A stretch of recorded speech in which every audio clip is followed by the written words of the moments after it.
and welcome back to Dukascopy TV.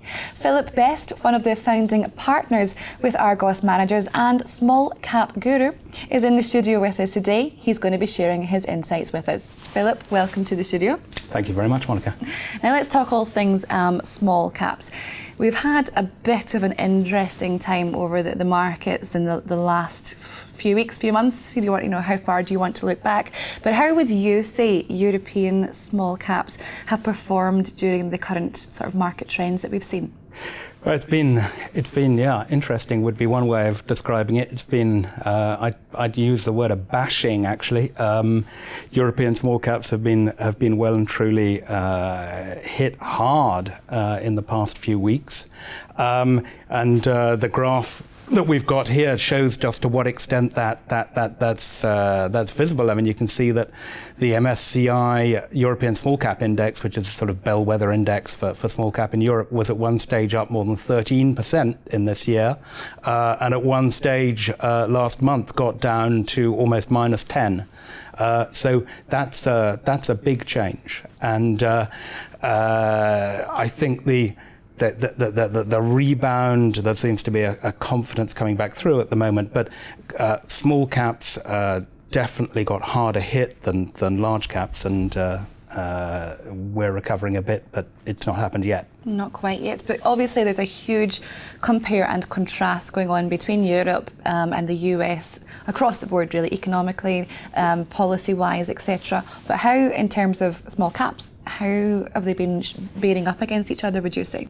Well, there was a sell-off in small caps which began earlier in the US, but subsequently, it's been worse in Europe than it has in the US. And looking at this graph, for example, we can see just to the extent that Europe has lagged the US over the past 3 months, and even during this big sell-off over the past few weeks, we've seen here again Europe lagging the US, and we can look at it over 1 year as well.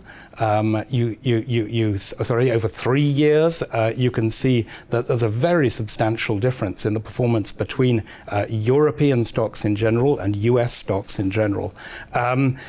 What we could also add in is the fact that since March 2009, so really as we were coming out of the Great Recession, the crisis, European stocks have underperformed US stocks by 65%, which is a huge figure. So there's a big mismatch between what's been happening on the other side of the Atlantic and what's been happening over in Europe.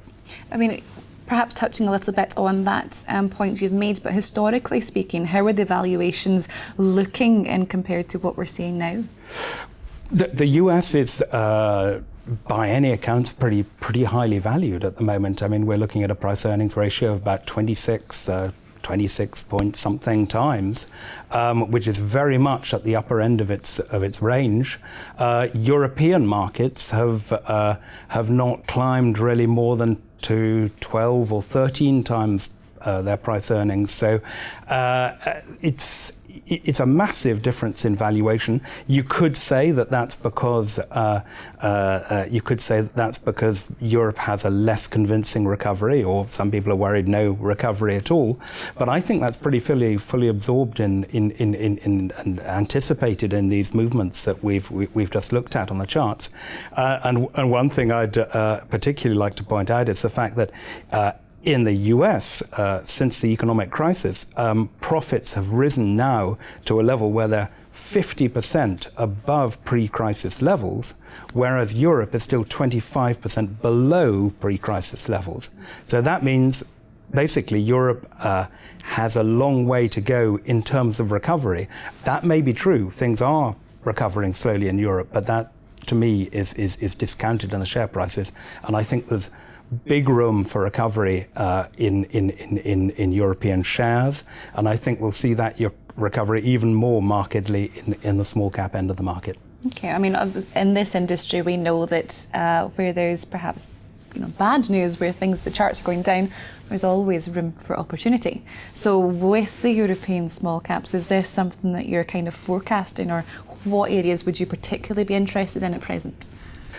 if I had the choice at the moment, I would definitely buy European small cap stocks on very cheap ratings and which have taken a pummeling over the past few weeks, as against a much more expensive, typically much more expensive US companies, which I think have, like I said, substantially outperformed, and therefore I think we'll have less track to go up ahead of them. Fantastic. Well, as we say, there's always room for opportunity. Thank you for taking the opportunity and coming and sharing your insights with us today, Philip. Absolute pleasure chatting to you. You're welcome. Thank you. Okay, well that's all from Philip and myself in another exclusive Dukascopy interview. But make sure you keep on clicking back to the website for plenty more of the same. See you very soon.